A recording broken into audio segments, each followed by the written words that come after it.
जय हिंद दोस्तों, आपका अपना YouTube चैनल D2M यानी डायरेक्ट टू माइंड एजुकेशन में स्वागत है। दोस्तों ये सेट नंबर 14 है जो कि एडुटेरिया पब्लिकेशन से लिया गया है।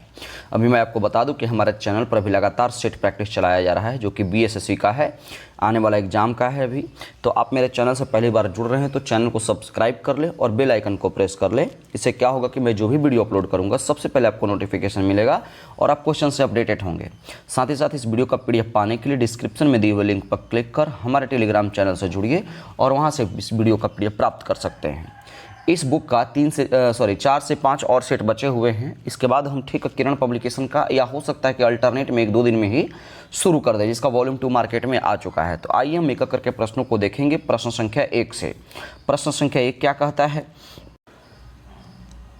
कहता है कि किस पंचवर्षीय योजना में मानव संसाधन के विकास को सर्वोच्च प्राथमिकता दी गई? तो सही आंसर हो जाएगा ऑप्शन नंबर 3, 8वीं पंचवर्षीय योजना। जरा थोड़ा सा पंचवर्षीय योजना के बारे में जान ले तो जो पहली पंचवर्षीय योजना का सेशन था 1951 से लेकर के 56 तक रहा था, जिसमें किस मॉडल पर आधारित था? तो ये हैराल्ड डॉमर मॉडल पर आधारित था। हैराल्ड डॉमर मॉडल पे ये आधारित था और मॉडल पे ये आधारित था, ध्यान में रखेंगे। इसमें कृषि की प्रधानता दी गई थी। वहीं पे दूसरी पंचवर्षीय योजना का सेशन रहा था वो 56 से 61 रहा था, जिस पे जो है PC महालनोबिस मॉडल पे आधारित था और इसमें उद्योग पर जो है फोकस किया गया था। इस चीज़ को ध्यान में रखेंगे।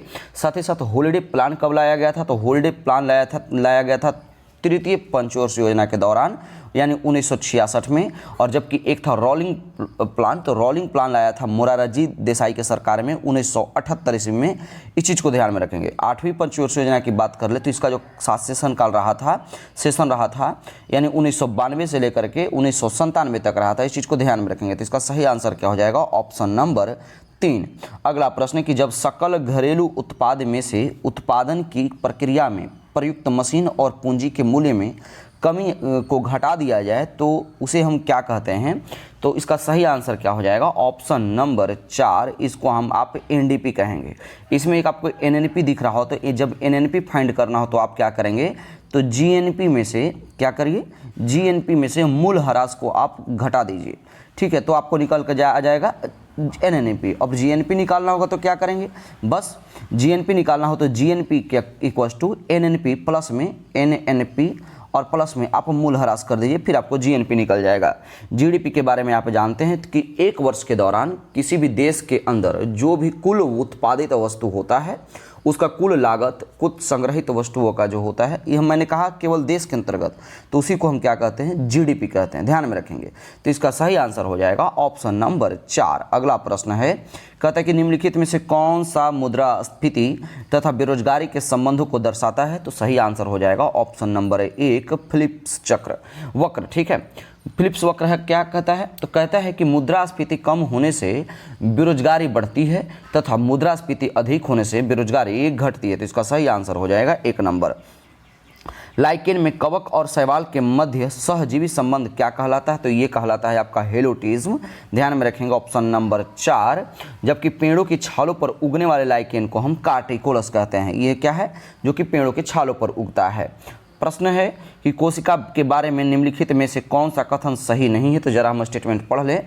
तो कोशिकाओं का आकार और आमाप विशिष्ट कार्य से संबंधित होता है, बिल्कुल सही है। कुछ कोशिकाओं के बदलते आकार होते हैं, ये भी सही है। इसके बाद क्या कहता है? कहता है कि प्रत्येक कोशिका में कार्य निष्पादन की अपनी क्षमता होती है, बिल्कुल सही है। अब स्टेटमेंट बच गया 4 नंबर, यानी सभी शरीर ऊतकों में से एक ही प्रकार की कोशिकाएं विद्यमान होती है, ये गलत है। नहीं, बल्कि प्रत्येक जीव कोशिकाओं में अपने कार्य निष्पादन की अलग अलग क्षमता होती है, जिससे शरीर के विभिन्न अंग विभिन्न कार्य करती है, यानी अलग अलग कार्य करती है। तो इसका सही आंसर क्या हो जाएगा? 4 नंबर। प्रश्न की सबसे छोटा जीव जो कि स्वयं विकास एवं प्रजनन कार्य में समर्थ होता है वो क्या कहलाएगा? तो वो आपको कहलाएगा दोस्तों ऑप्शन नंबर 3, माइकोप्लाज्म। क्या कहलाएगा? माइकोप्लाज्म। जरा माइकोप्लाज्म के बारे में जान ले।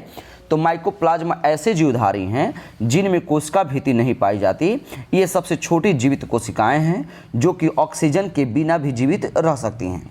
अनेक माइकोप्लाज्मा प्राणियों और पादपों के लिए रोगजनक भी होती है। तो सही आंसर हो जाएगा 3 नंबर। निम्नलिखित में से कौन सा ऊतक जीव शरीर में एक सुरक्षात्मक ऊतक का काम करती है? आंसर हो जाएगा ऑप्शन नंबर 4 एपिथीलियमी ऊतक। एपिथीलियमी ऊतक क्या होता है? तो ये जंतु के शरीर को ढकने या बाह्य रक्षा प्रदान करने वाले ऊतक है, ठीक है, ध्यान में रखेंगे। तो सही आंसर हो जाएगा 4 नंबर। गुणसूत्र में क्रोमैटिड्स जिस बिंदु पर संलग्न होते हैं उस बिंदु का नाम क्या है? तो ये VVI क्वेश्चन, इसको गांठ बांध लीजिए, एग्जाम में छपेगा ही छपेगा किसी न किसी एग्जाम में। तो इसके बारे में मैं जरा बता दूं, क्या प्रश्न कह रहा है? कह रहा है कि गुणसूत्र में क्रोमैटिड्स जिस बिंदु पर संलग्न होते हैं उस बिंदु का नाम क्या है? तो उसका सही आंसर हो जाएगा ऑप्शन नंबर 4 सेंट्रोमियर। ध्यान में रखेंगे, सेंट्रोमियर गुणसूत्र का, सेंट्रोमियर ही जो है वो गुणसूत्र का आकार निश्चित करता है। यही सेंट्रोमियर जो है क्या करता है? ये गुणसूत्र का आकार निश्चित करता है, चीज़ को ध्यान में रखेंगे। साथ ही साथ प्रत्येक क्रोमैटिड में 2 या 2 से अधिक अत्यंत महीन कुंडलित धागों के समान संरचना होती है, जिन्हें हम क्रोमेनिमाटा कहते हैं। क्या कहते हैं? नोट करिएगा, इसी को हम क्रोमेनिमाटा कहते हैं। अब क्रोमेनिमाटा क्या है? तो जो है ये मैंने आपको बता ही दिया। अब क्रोमेडिट जो होता है, एक है क्रोमेडिट, मैंने अभी बताया कि जो क्रोमेडिट जो में 2 या 2 से अधिक महीन कुंडलित मिलकर के बनता है, और यही क्रोमेडिटा जो है, क्रोमेडिट है, वो DNA और प्रोटीन से मिलकर के बना होता है। क्रोमेडिट किसका बना होता है? तो DNA और हिस्टोन नाम का प्रोटीन से ये मिलकर के बना होता है, चीज़ को ध्यान में रखेंगे। तो सही आंसर क्या हो जाएगा? Option number 4। कहता है भ्रूण को एक विशेष ऊतक की सहायता से माँ के रक्त से पोषण प्राप्त होता है, वो क्या है? तो आंसर लगाएंगे गर्भनाल के द्वारा। किसके द्वारा? गर्भनाल के द्वारा। साथ ही साथ भ्रूण को पोषण जरायु है ना, पोषण जो है वो जरायु के थ्रू, जरायु मतलब इसको आप कोरिन बोल सकते हैं। क्या बोलेंगे इंग्लिश में? कोरिन कहते हैं, या फिर अपरा यानी प्लेसेंट्रा के द्वारा जो है वो पोषण भ्रूण को प्राप्त होता है। तो सही आंसर हो जाएगा यहाँ पर 1 नंबर, जो कि ऑप्शन में दे रखा है। प्रश्न है कि मानव में बैक्टीरिया के संक्रमण को रोकने के लिए का सबसे तरल इलाज क्या है? सरल इलाज, माफ कीजिएगा, सबसे आसान तरीका क्या है? तो आप एंटीबायोटिक्स का टीका लगा दीजिए, इसमें आपको बैक्टीरियल डिजीज नहीं होगा। कहता है निम्नलिखित में से कौन एक सही कथन नहीं है? तो सही कथन नहीं, तो डायरेक्ट मैं आपको आंसर बताऊंगा, ऑप्शन नंबर 4 पपीते के पीले रंग के कारण सोलेनिन है। गलत है ये इसका सही आंसर नहीं है, ठीक है। तो इसका जो पीला रंग जो होता है वो कैरिका जैंथिन के वजह से होता है। कौन सा? तो नोट करिएगा, कैरिका जैंथिन के वजह से होता है, पपीता का रंग पीला होता है, इस चीज़ को ध्यान में रखें। तो सही आंसर क्या हो जाएगा? 4 नंबर, बाकी सभी के सभी सही है। कहता है कि श्वेत फास्फोरस अंधेरे में किस कारण से दीप्त होते हैं?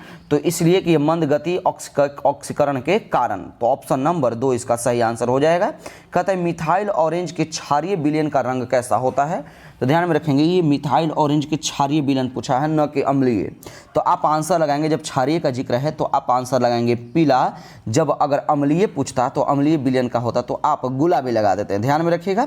लिटमस का अम्लीय विलयन कैसा होगा? तो लिटमस का अम्लीय विलयन का रंग लाल होता है, जबकि क्षारीय जो होता है नीला होता है। वहीं पे फिनेप्थलीन जो होता है, जिसको आप फेनाइल की गोली भी कहते हैं मान लीजिए, तो वो रंगहीन होता है अम्लीय में, जबकि क्षारीय में कैसा होता है? ये गुलाबी होता है। ध्यान में रखेंगे। तो सही आंसर क्या हो जाएगा? ऑप्शन नंबर 13 का 1। प्रश्न है इलेक्ट्रॉन की तरंग प्रकृति की खोज किसने की थी? तो इसका आंसर हो जाएगा डी ब्रॉगली, ऑप्शन नंबर 1। जबकि प्रोजीट्रॉन की खोज एंडरसन ने और पॉली ने जो था वो न्यूट्रिनो की खोज की थी। तो इसका सही आंसर हो जाएगा 1 नंबर। डॉपलर प्रभाव निम्नलिखित में से किसके लिए लागू होता है? तो डॉपलर प्रभाव लागू होगा ऑप्शन नंबर 3, सापेक्ष की गति के लिए। प्रश्न है कि एक गोलीय दर्पण की परावर्तिक पृष्ठ के मध्य एक बिंदु होता है जिसे हम क्या कहते हैं? तो इसका आंसर हो जाएगा ऑप्शन नंबर 1, ध्रुव या पुल कहते हैं। ध्यान में रखिएगा। तो इसके बारे में जरा बता दें कि दर्पण की वक्रता केंद्र और ध्रुव को मिलाने वाली जो रेखा होती है, ठीक है, वो ध्रुव को जो मिलाने वाली रेखा होती है हम उसी को क्या कहते हैं? तो उसी को हम प्रधान अक्ष रेखा कहते हैं, यानी प्रिंसिपल एक्सिस लाइन कहते हैं। ध्यान में रखेंगे। फोकस दूरी जो होता है वो वक्रता त्रिज्या की आधी होती है, ठीक है, इस चीज़ को ध्यान में रखेंगे। फोकस दूरी क्या होती है? वक्रता त्रिज्या की आधी होती है, F=c/2। इस चीज़ को ध्यान में रखेंगे, फॉर्मूला आपसे पूछता है। तो ऑप्शन नंबर 1 इसका सही आंसर हो जाएगा।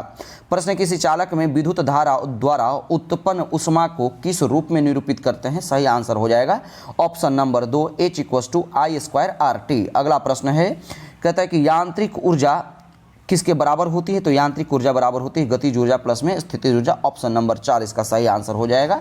ये सब आप पढ़ते आ रहे होंगे। प्रश्न है कि निम्नलिखित में से कौन सा घोल विद्युत का चालक नहीं है? तो ग्लूकोज का जो घोल है वो विद्युत का चालक नहीं है, बाकी तीनों के तीनों जो है वो विद्युत का सुचालक है, ध्यान में रखेंगे।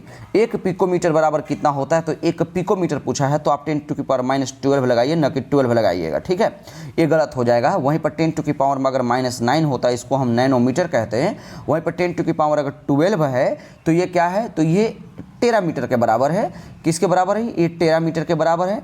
10⁻15 ये अगर है तो ये इसको हम पेटामीटर कहेंगे, ध्यान में रखिएगा। तो सही आंसर क्या हो जाएगा? Option number 2। अगला प्रश्न है, कहता है कि कार्नेटाइट किसका अयस्क है? तो कार्नेटाइट, और ध्यान में रखेंगे, और पिच ब्लेंड, ये दोनों के दोनों यूरेनियम का ये अयस्क है, ध्यान में रखेंगे। कार्नेटाइट और पिच ब्लेंड दोनों के दोनों यूरेनियम का अयस्क है। अगला प्रश्न है कि निम्नलिखित में से किसे पिक्रिक अम्ल भी कहा जाता है? तो पिक्रिक अम्ल के नाम से जाना जाता है TNP, यानी ट्राई नाइट्रोफिनॉल को पिक्रिक एसिड के नाम से जाना जाता है। ये सब VBI क्वेश्चन है और स्टैटिक क्वेश्चन है, ये सब क्वेश्चन आपसे पूछेगा ही पूछेगा। कहता है कि धूप चश्मों के लेंस में किस कांच का प्रयोग किया जाता है? तो धूप चश्मे के लेंस में जो है हम क्रुक्स कांच का यूज करते हैं। ऑप्शन नंबर 4 इसका सही आंसर हो जाएगा। कहता है पीतल किसकी मौजूदगी में निरंतर रहने में से वायु में रंगहीन हो जाता है? तो ये रिपीट क्वेश्चन है, जैसे कि मैंने पिछले सेट में करवाया था।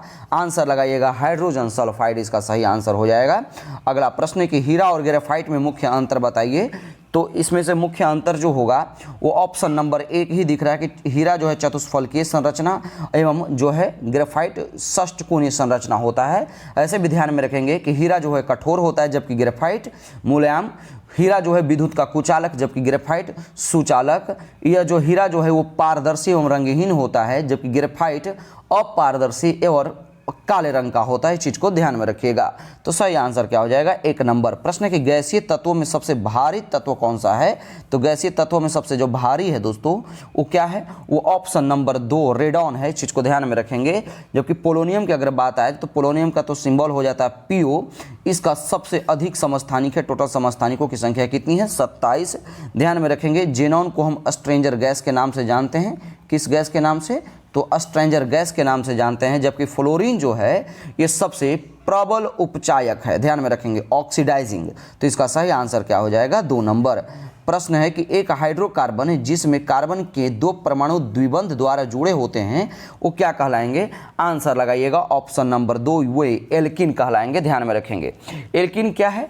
एक असंतृप्त रासायनिक यौगिक है। अगर हम इसके सूत्र की बात कर ले, असंतृप्त मैंने कहा है, तो इसका सूत्र हो जाता है CnH2n, ठीक है। वहीं पर हम एल्केन की बात कर ले तो एल्केन जो है दोस्तों ये कार्बन और हाइड्रोजन का एकल बंध होते हैं, और इसका हम सूत्र देख ले तो CnH2n प्लस में 2 होता है। ये सब क्वेश्चन पूछता है।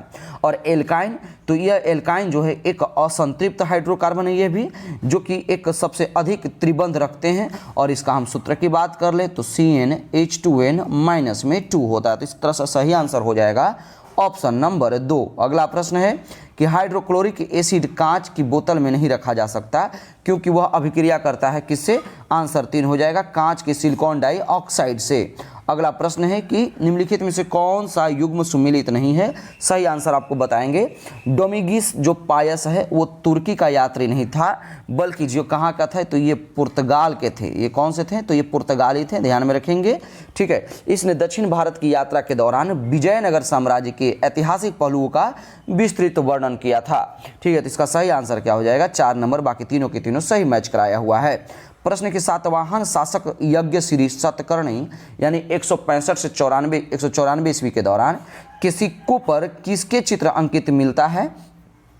तो यज्ञ श्री सतकर्णी के जो सिक्के पर जो है वो किसका चित्र मिलता है? तो ये जहाज का चित्र इन पे मिलता है। तो सही आंसर हो जाएगा 3 नंबर। प्रश्न है अलाउद्दीन खिलजी के द्वारा उत्तर भारत के जीते गए राज्यों में निम्नलिखित में से कौन से शामिल नहीं थे?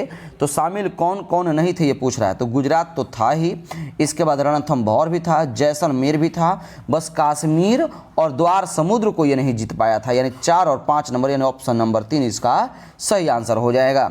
अगला प्रश्न है कि सिख धर्म से संबंधित निम्नलिखित कथनों पर विचार कीजिए।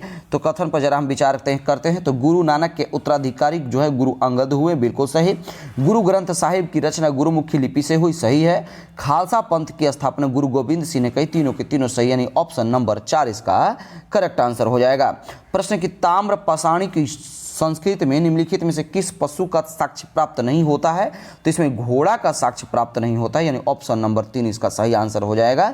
फिर आपको मैच कराना है, एक तरफ जो है वो ऐतिहासिक स्थल दिए हुए हैं और कहाँ अवस्थित था वो दिया हुआ है।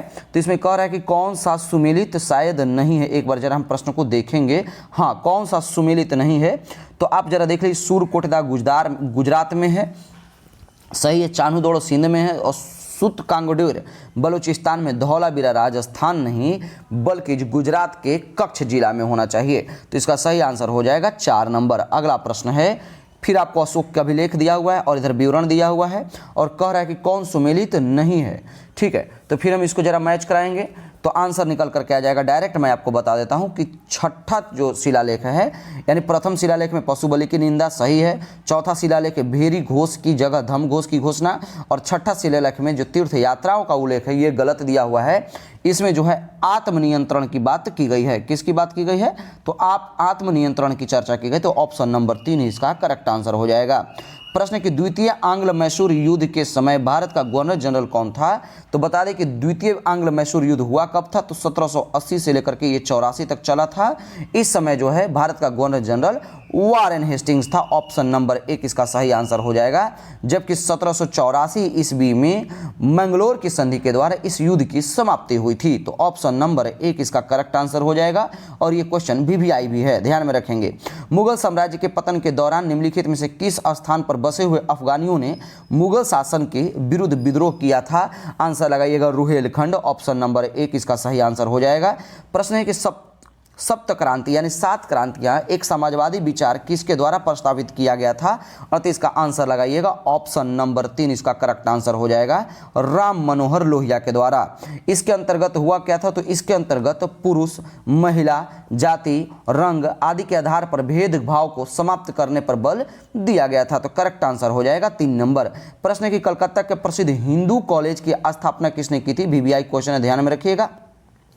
तो इसका सही आंसर हो जाएगा 1817 ईस्वी में डेविड हेयर ने इसकी स्थापना की थी, ध्यान में रखेंगे। प्रश्न है कि कलकत्ता में 1939 से 40 के दौरान सुभाष चंद्र बोस ने हालवेल स्मारक को नष्ट करने के लिए किसके साथ मैत्री की थी? आंसर लगाएंगे ऑप्शन नंबर 1 इन्होंने मुस्लिम लीग के साथ इन्होंने मैत्री की थी और एक सविनय अवज्ञा आंदोलन शुरू करने का निर्णय भी लिया था। तो करेक्ट आंसर हो जाएगा 1 नंबर। प्रश्न कि भारत के संविधान में सम्मिलित आपातकालीन उपबंध किस देश के संविधान से प्रेरित है? तो यानी आपका आपातकालीन उपबंध कहां से लिया गया है? तो जर्मनी से लिया गया है। ऑप्शन नंबर 3 इसका सही आंसर हो जाएगा। प्रश्न कि भारतीय संविधान में नागरिकों के लिए मौलिक अधिकारों का वर्णन किया गया है। तो हमने आपको ठीक ये भी क्वेश्चन आपका रिपीट किया हुआ है, पिछले सेट में मैंने आपको बता दिया है। फिर भी डायरेक्ट आपको बताते हैं कि टोटल मौलिक अधिकार कितने हैं। तो टोटल 6 मौलिक अधिकार हैं, जिसमें जो है मौलिक अधिकारों की चर्चा अनुच्छेद यानी भाग 3 में अनुच्छेद 12 से 35 तक किया गया है। ऑप्शन नंबर 3 भाग 3 ध्यान में रखेंगे, करेक्ट आंसर हो जाएगा 1 नंबर। अगला प्रश्न है, भारत में संसदीय प्रश्न पूछने की प्रक्रिया सर्वप्रथम अधिनियम किस अधिनियम के द्वारा शुरू की गई? ये भी क्वेश्चन रिपीट किया हो गया है। तो मैंने आपको पहले बताया था कि संसदीय प्रश्न पूछने की सबसे पहली प्रक्रिया जो लाई गई थी वो इंग्लैंड में लाया गया था। कब? तो इंग्लैंड में लाया गया था 1721 ईस्वी में। बाद में भारतीय शासन परिषद अधिनियम 1892 ईस्वी के तहत जो है यह प्रक्रिया जो है भारत में भी लागू किया गया। तो ऑप्शन नंबर 2 इसका करेक्ट आंसर हो जाएगा। प्रश्न कि संविधान के विषय सूचियों में दिए गए विषयों के अतिरिक्त विषयों पर कानून कौन बना सकता है? तो विषयों पर अतिरिक्त जो है अगर विषय बनाने की बात हो जाए तो वो संसद बनाएगा। Option number 1। निम्नलिखित में से कौन सा एक भारतीय संविधान का दर्शन नहीं है? तो भारतीय संविधान का दर्शन नहीं है वो है क्या? ऑप्शन नंबर आपका निकल करके आ जाएगा साम्यवादी। ऑप्शन नंबर 4 इसका करेक्ट आंसर हो जाएगा। प्रश्न कि भारत में न्यायिक पुनरावलोकन क्या है? न्यायिक पुनरावलोकन यानी जुडिशल रिव्यू की संकल्पना किस देश से लिया गया है? तो इसका जो करेक्ट आंसर हो जाएगा दोस्तों ऑप्शन नंबर 1 संयुक्त राज्य अमेरिका के द्वारा। हमारा इसका जो चर्चा है वो किस संविधान के किस अनुच्छेद में किया गया है, तो अनुच्छेद 137 में किया गया है। चीज़ को ध्यान में रखेंगे तो करेक्ट आंसर हो जाएगा 1 नंबर। प्रश्न की चुनाव प्रक्रिया में शामिल होने के लिए कोई व्यक्ति धर्म, नस्ल, जाति अथवा लिंग के आधार पर अयोग्य नहीं होगा, यह प्रावधान किस अनुच्छेद में वर्णित है, तो आंसर लगाइएगा ऑप्शन नंबर 2 अनुच्छेद 324 में इसका करेक्ट आंसर हो जाएगा। जबकि चुनाव आयोग का चर्चा किस में किया गया है, तो अनुच्छेद 324 में। प्रश्न की किस संविधान संशोधन अधिनियम के द्वारा 6 से 14 वर्ष के बच्चों के निःशुल्क और अनिवार्य शिक्षा का प्रावधान किया गया, वीवीआई क्वेश्चन है, तो आंसर लगाइएगा 86वां संविधान संशोधन अधिनियम 2002 के तहत जो है 6 से 14 वर्ष के बच्चों को निःशुल्क और अनिवार्य शिक्षा का जो है प्रावधान किया गया, इसे अनुच्छेद 21 के क में जो है जोड़ा गया है। ध्यान में रखेंगे अनुच्छेद 21 के क में। प्रश्न है कि निम्नलिखित में से कौन अटलांटिक महासागर की ठंडी जलधारा है, तो आपको बता दें इसका सही आंसर क्या हो जाएगा, ऑप्शन नंबर 4 बेंगुआला जो जलधारा है वो अटलांटिक महासागर की ठंडी जलधारा है। बाकी सारी जलधाराएं जो कि गल्फ स्ट्रीम, इरमिरिंजर और फ्लोरिडा ये भी अटलांटिक महासागर की जलधारा है, लेकिन ये सारे के सारे गर्म जलधारा है, तो करेक्ट आंसर हो जाएगा 4 नंबर। फिर आपको कहता है कि निम्नलिखित में से कौन सी पहाड़ियां जो है पश्चिमी घाट के अंतर्गत शामिल है, तो आप आंसर लगाइएगा 50 का ऑप्शन नंबर 2 यानी 1, 2, 4 अन्नामलई, नीलगिरी और कार्डेमम की पहाड़ियां, ऑप्शन नंबर 2 इसका करेक्ट आंसर हो जाएगा। प्रश्न की वीवीआई क्वेश्चन इस चीज को लगाइएगा, VVI question most important question. द्वितीय हरित क्रांति के उद्देश्यों के संदर्भ में निम्नलिखित कथनों पर विचार कीजिए, तो जरा हम विचार करेंगे कि कृषि को धारणीय बनाना, बिल्कुल सही। इसके बाद कहता है कि मिट्टी की उर्वरता को बढ़ाना, बिल्कुल सही। और जैविक खाद का प्रयोग करना, ये तीनों के तीनों स्टेटमेंट सही नहीं, ऑप्शन नंबर 4 इसका करेक्ट आंसर हो जाएगा। फिर आपको कहता है कि लौह खनिजों के संदर्भ में कथनों पर विचार कीजिए, तो जरा हम इसको फिर पढ़ेंगे। लौह अयस्क, मैग्नीज और क्रोमाइट लौह खनिज हैं। हेमेटाइट और मैग्नेटाइट भारत में पाए जाने वाले लौह अयस्कों में से प्रमुख है, 2 तो सही मिल गया। इसके बाद क्या कहता है कि दुर्ग में डल्ली और राजधारा देश में लौह अयस्क की महत्वपूर्ण खदानें हैं, ये तीनों के तीनों सही है, यानी ऑप्शन नंबर 4 इसका करेक्ट आंसर होगा। इस तरह का क्वेश्चन आप बिल्कुल फोकस कीजिएगा, क्वेश्चन पूछेगा आप घबराएंगे और आप 1 नंबर से 1 क्वेश्चन गलती करने का मतलब है कि आप 20,000 स्टूडेंट से पीछे चले जाइएगा, कंफर्म रखिए। प्रश्न की ज्वालामुखी से निकलने वाली धूल और राख सामग्री को किस रूप में जाना जाता है, तो जो ज्वालामुखी से धूल और राख निकलता है ना उसे आप कहेंगे पायरोक्लास्टिक। क्या कहेंगे दोस्तों, उसको आप पायरोक्लास्टिक कहेंगे। वैसे भूकंप, ध्यान में रखेंगे, वैसे भूकंप जिनका केंद्र 300 किलोमीटर से अधिक की गहराई पर हो वो क्या कहलाएंगे, तो वो कहलाएंगे पतालीय भूकंप। क्या कहलाएंगे, पतालीय भूकंप। हालांकि अधिकांश पतालीय भूकंप का जो उद्भव होता है वो 500 से लेकर के 700 किलोमीटर की गहराई के बीच में ही होता है, इस चीज़ को ध्यान में रखेंगे, तो करेक्ट आंसर हो जाएगा 1 नंबर। प्रश्न के महासागर की खाड़ी काट में तीव्र लवणता परिवर्तन के क्षेत्र के रूप में निम्नलिखित में से किसे जाना जाता है, जहां हेल वर्ड लगा हुआ है, आंसर लगाइएगा ऑप्शन नंबर 2 हेलोक्लाइन। क्या, हेलोक्लाइन। ऐसे भी ध्यान में रखेंगे कि महासागरीय जल की औसत लवणता जो होती है वो कितनी होती है, तो 35% होती है, ध्यान में रखिएगा ऑप्शन नंबर 2। कहता है कि जीवों के निम्नलिखित प्रकारों पर विचार कीजिए, तो जरा हम विचार कर लेंगे तो क्या निकल कर क्या जाएगा, डायरेक्ट आंसर बताते हैं, ऑप्शन नंबर इसका साइनोबैक्टीरिया और डायटम, यानी ऑप्शन नंबर 2 इसका करेक्ट आंसर हो जाएगा। अगला प्रश्न कहता है कि राष्ट्रीय प्रदूषण नियंत्रण दिवस कब मनाया जाता है, तो राष्ट्रीय प्रदूषण नियंत्रण दिवस जो है दोस्तों वो मनाया जाता है 2 दिसंबर को। कब, 2 दिसंबर को, तो इसका सही आंसर हो जाएगा 2 नंबर। लिबेरो, क्या है, नोट करिए, वीवीआई क्वेश्चन इस तरह का शब्द पूछेगा। लिबेरो किस खेल से की शब्दावली है, तो लिबेरो जो है दोस्तों ये वॉलीबॉल की शब्दावली है, ऑप्शन नंबर 1 इसका करेक्ट आंसर हो जाएगा। येलो बुक किस देश की सरकारी रिपोर्ट है या प्रकाशन दस्तावेज है, तो येलो बुक जो है वो फ्रांस में ये किया जाता है, इस चीज़ को ध्यान में रखेंगे, रिपोर्ट है ये फ्रांस का, जबकि भारत का व्हाइट बुक है, व्हाइट पेपर है, ध्यान में रखेंगे, व्हाइट पेपर या व्हाइट बुक कह लीजिए, तो ऑप्शन नंबर 1 इसका सही आंसर हो जाएगा। अगला प्रश्न कि जैव विविधता में परिवर्तन होता है किस तरफ से, क्या से, क्यों, तो ऑप्शन नंबर 1 जैव विविधता में परिवर्तन होगा जब भूमध्य रेखा की तरफ आप बढ़ेंगे। अगला प्रश्न है, कहता है कि रामसर सम्मेलन संरक्षण निम्नलिखित में से किससे संबंधित है, तो रामसर सम्मेलन संरक्षण का जो संबंध है वो आर्द्र भूमि यानी नम भूमियों से रहा है, ध्यान में रखेंगे, इस चीज़ को ध्यान में रखेंगे। ये फरवरी 2002 में, कब, फरवरी 1971 में जो है हुई बैठक के बाद इस कन्वेंशन की नींव पड़ी और वर्ष 1975 में पूर्णतः जो है यह कार्यान्वित हुआ। अच्छा, इसका नगर है कहाँ, तो यह बैठक हुआ कहाँ था, तो ईरान में, ध्यान में रखेंगे। तो इसका सही आंसर क्या हो जाएगा, ऑप्शन नंबर 3। अगला प्रश्न है कि कान्हा को किस वर्ष में टाइगर रिजर्व घोषित किया गया था, तो कान्हा को किया गया था घोषित 1973 ईस्वी में। कब, 1973 में, यानी ऑप्शन नंबर 1। बता दें कि कान्हा नेशनल पार्क को 1 जून, कब, 1 जून 1955 ईस्वी को बनाया गया था, जबकि नेशनल टाइगर रिजर्व घोषित किया गया 1973 में। यह है कहाँ, तो इसका लोकेशन है एमपी यानी मध्य प्रदेश में। इस चीज़ को ध्यान में रखेंगे। अच्छा, एक इंपॉर्टेंट फैक्ट, इसको कॉपी उठाइए और लिख लीजिए कि टाइगर मैन ऑफ इंडिया किसे कहा जाता है। क्या है, टाइगर मैन ऑफ इंडिया। तो टाइगर मैन ऑफ इंडिया किसे कहा जाता है, तो इसे किसे कहा जाता है, तो ध्यान में रखेंगे कैलाश सांखला को। ये क्वेश्चन आपसे पूछ देगा, अगर पूछ दिया तो जिनका मिस हुआ वो समझ जाइए कि क्वेश्चन मिस करेंगे। कैलाश सांखला को जो है दोस्तों, ये इन्हें टाइगर मैन ऑफ इंडिया कहा जाता है। तो करेक्ट आंसर क्या हो जाएगा, ऑप्शन नंबर 1। अगला प्रश्न क्या है, कहता है कि भारत में वायु अधिनियम कब लागू किया गया था, तो वायु अधिनियम लागू किया गया था 1981 ईस्वी में, ऑप्शन नंबर 1। प्रश्न है कि इंसेल वर्ग स्थलाकृति का निर्माण निम्नलिखित में से किसके कारण होता है, ऑप्शन नंबर 2, पवन के अपवर्दन क्रिया के वजह से। अगला प्रश्न कि अश्व अक्षांश से विषुवत प्रदेश की ओर प्रवाहित अस्थाई हवा क्या कहलाएगा, तो आंसर लगाइएगा, ये कहलाता है व्यापारिक हवा। इसके बारे में जरा जान लीजिए कि जैसे भूमध्य रेखा के उत्तर एवं दक्षिण में लगभग 30 डिग्री एवं 35 डिग्री, ठीक है, 30 डिग्री एवं 35 डिग्री अक्षांश के मध्य स्थित उपोष्ण कटिबंध को उच्च वायुदाब वाले क्षेत्र को हम अश्व अक्षांश कहा जाता है। ध्यान में रखते हैं, यानी अश्व अक्षांश कहते हैं। एक बार फिर से, भूमध्य रेखा के उत्तर एवं दक्षिण में लगभग 30 से 35 डिग्री अक्षांश के मध्य स्थित उपोष्ण कटिबंधीय उच्च वायुदाब वाले क्षेत्र को हम अश्व अक्षांश कहते हैं। तो इसका सही आंसर हो जाएगा 2 नंबर। अगला प्रश्न है कि किस आयरिश लेखक ने उपन्यास पैगंबर सॉन्ग के लिए बुकर 2023 अवार्ड जीता है, VBI क्वेश्चन। आंसर लगाइएगा, पॉल लिंच को ये अवार्ड मिला है।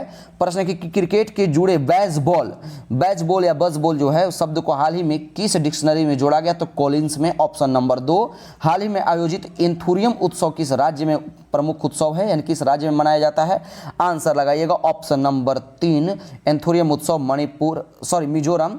और एक है चिखल कालो, एक और नोट करिएगा, चिखल कालो, ये कहाँ का उत्सव है, तो ये गोवा में मनाया जाने वाला उत्सव है चिखल कालो। तो इसका सही आंसर हो जाएगा 3 नंबर। अगला प्रश्न है कि हाल ही में किस शहर में भारत का पहला नैनो लिक्विड यानी DAP फर्टिलाइजर प्लांट शुरुआत किया गया है, तो आंसर लगाइएगा, गुजरात के गांधीनगर में, ऑप्शन नंबर 3।